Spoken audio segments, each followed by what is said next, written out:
released the official leaders' meeting communique today. The outcome statement has been endorsed by 16 Pacific countries, except Kiribati, which has put the forum, and the Marshall Islands. The Marshall Islands did not attend the annual meeting due to a domestic political impasse, which prevents it from participating at the forum. The heads of governments, special envoys and ministers who attended the meeting in Suva have declared the region is facing a climate emergency. Vanuatu's government's initiative calling on the UN resolution for an advisory opinion from the International Court of Justice on climate change has also been endorsed by the forum's leaders. Key issues not mentioned in the final communique include the human rights situation in West Papua and the Fijian government withholding its share of funding for the University of South Pacific. A state of natural disaster has been declared in French Polynesia after the territory-wide destruction caused by last week's unusually high swells. An extraordinary government meeting decided to release funding to help repair the damage, which is estimated to be in the millions. No exact figures have been given as assessments continue. Port structures and roads were damaged in the Makitao, the Tuamotu and the Austral Islands. Vice President of the Territory, Jean-Christophe Bourgeon, told La Première the costs will be covered through the French Polynesian state. For those affected, the cost of the damage will be taken care of by the state's budget. In terms of housing, normally the state takes care of this. The community solidarity will help those in need, for example, mattresses and refrigerators. The state of emergency remains in effect for American Samoa after huge sea swells and rough weather flooded coastal areas of the islands of R.New and KIWISDR. American Samoa's Emergency Operations Centre reports 3 days of food supplies and 40 cases of water have been delivered after the channel between Awasi and R.New was reopened. After dangerously high surf closed the channel when a state of emergency was declared on Friday. Food and water has been delivered to families on R.New after their homes were swamped by king tides on Thursday and Friday. Some families left their homes and moved further inland, and the building housing generators of the American Samoa Power Authority on the island was partly washed away, with fuel drums floating out to sea. Director of Homeland Security, Samana Semo-Vervea, says a preliminary assessment of damages has been completed and more thorough assessments are planned for today. There were no injuries reported, but homes by the seaside have been flooded and building materials to repair the R.New seawall have been washed away. Samana says roads and seawalls on the eastern side of KIWISDR have also been extensively damaged, and the cost of repairs is expected to be significant. The clean-up operations underway on several islands in the Cook Islands after record waves caused flooding and damage to coastal homes and tourism businesses. The manager of Moody Beach Club Resort on Rarotonga, Liana Scott, says the height of the waves was like those during a cyclone. Either heavy erosion or a lot of extra surplus sand and other things that sort of were floating in the lagoon. But certainly there were other sides of the more eastern side of the island that had water go through rooms, sand dumping, removal of large boulders to the other side of the road. So it was quite surreal, actually. Liana Scott says while it was a king tide, the height of the waves and the distance the swell came ashore was unexpected. New Caledonia's largest pro-independence party says it won't attend talks in Paris in September on the territory's future, as announced by France's Interior Ministry. The head of the Caledonian Union, Daniel Bois, says his side won't go, describing the talks as a sham and adding that if talks were to go ahead, they would have to be held in New Caledonia. He also said any talks would be bilateral ones between his side and Paris, meaning that they would not involve New Caledonia's anti-independence parties. The ministry wants to convene the signatories to the Nouméa Accord, under which 3 referendums on independence from France were held between 2018 and 2021. Voters rejected independence from France 3 times, but the last vote was boycotted by the pro-independence parties, which refused to recognise the outcome as legitimate. Paris wants to draw up a new statute for New Caledonia and put it to a vote in June. Consumer prices have risen in New Zealand 1.7% in the 3 months ended June, above expectations and driven by more expensive fuel, food and housing costs. That's pushed the annual rate to 7.3%, the highest since June 1990. The increase cements that there will be further hefty interest rate rise by the Reserve Bank next month. New Zealand's National Party is calling on the government to take urgent action in the face of soaring inflation.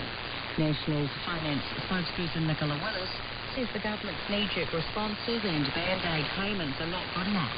She says the government needs to restore discipline on spending, reduce costs on business and prioritise tax cuts. Thousands of families are struggling to afford burials in New Zealand as Work and Income's funeral grant fails to keep pace with rising costs. The fund provides just under $2,300, about half the average burial cost, and hasn't been reviewed for nearly 20 years.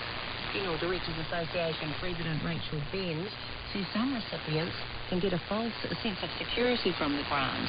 She says the grant doesn't cover the cost of a funeral service, death certificate or interment. The commercial arm of Samoa Airways management team was made redundant before the new interim board took over. Speaking with Radio Polynesia, the Airways Price and Revenue Manager Chris Dalton believes this is one of the reasons the previous board was dismissed from their duties. Mr. Dalton says the changes were some of the last decisions by the previous board before their services were terminated by Cabinet. Mr. Dalton says there are thousands of international tickets that need to be refunded, with the majority of ticket holders in Australia and New Zealand. He says the refunding process has started, but the airline's call centre was shut down, and one sales manager in Australia was also the point of contact for passengers in New Zealand. However, Mr. Dalton says that sales manager has also been made redundant, so now there is no point of contact for stranded customers that have tickets. The new interim board for Samoa Airways took office last month, and Mr. Dalton says staff have been the last to find out about the changes, including finding out about the new board through the news media. To sport, Fiji advanced to the quarterfinals of the Oceania Women's Football Nations Cup with a 3-1 win over New Caledonia and Suva. Eliza Hussein's free kick and a brace from captain Sophie Tialawai proved enough for Fiji despite Jackie Pahoa's penalty in added time for New Caledonia. Fiji head coach Lisa Cole admitted that the team suffered from first game nerves in their 1-1 draw against Solomon Islands last week. But she says against New Caledonia they were more adventurous and that paid off. Meanwhile, top-ranked Papua New Guinea secured top spot in Group B after goals in each half earned them a 2-1 win over Tahiti at the HFC Bank Stadium. Ramona Padio's first half penalty and Megan Gunemba's second half breakaway finish ensured PNG advance as group winners despite Tahiti's Tahia Temari converting a late penalty. Papua New Guinea head coach Nicola Demain says the team's performance merited more goals and a bigger win. The final game in Group B takes place on Wednesday when Tahiti face Vanuatu. That's the news from RNZ Pacific. Listen to and read more of our stories online at rnzi.com.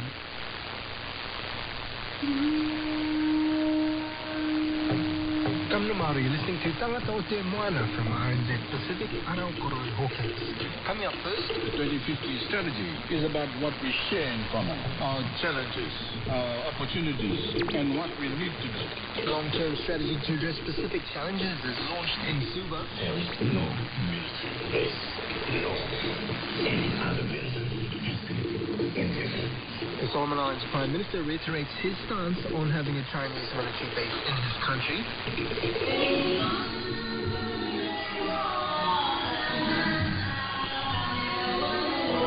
Kiribati communities in Aotearoa celebrate their language and culture, and later on in the show, They were an independent agency, but the point is it's taxpayer funded to a large degree. New Zealand environmental and conservation groups are unhappy with the National Scientific Research Agency taking on work for a deep-sea mining venture.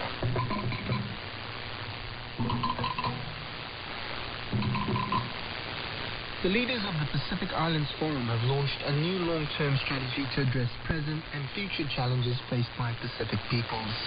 The 2050 strategy for the Blue Pacific continent was endorsed by regional heads of governments on Thursday as the curtains fell on the 51st Foreign Leaders meeting in Suva.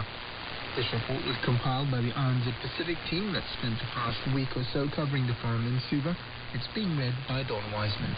The annual meeting got off to a rocky start this week, with KIWISDR announcing its withdrawal from the regional institution before the leaders landed in Suva. A question mark on Pacific unity and regionalism. But it concluded with more optimism as leaders agreed to work together to create a better and more resilient Blue Pacific.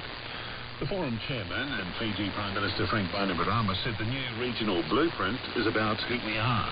The 2050 strategy is about what we share in common, our challenges, our opportunities, and what we need to do together.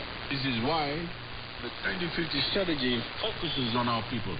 It is our people who have sent us here to deliberate on their behalf. And we owe them a strategic response to their greatest challenges, especially our youth, our children and our grandchildren, who will inherit this strategy and our collective ambition.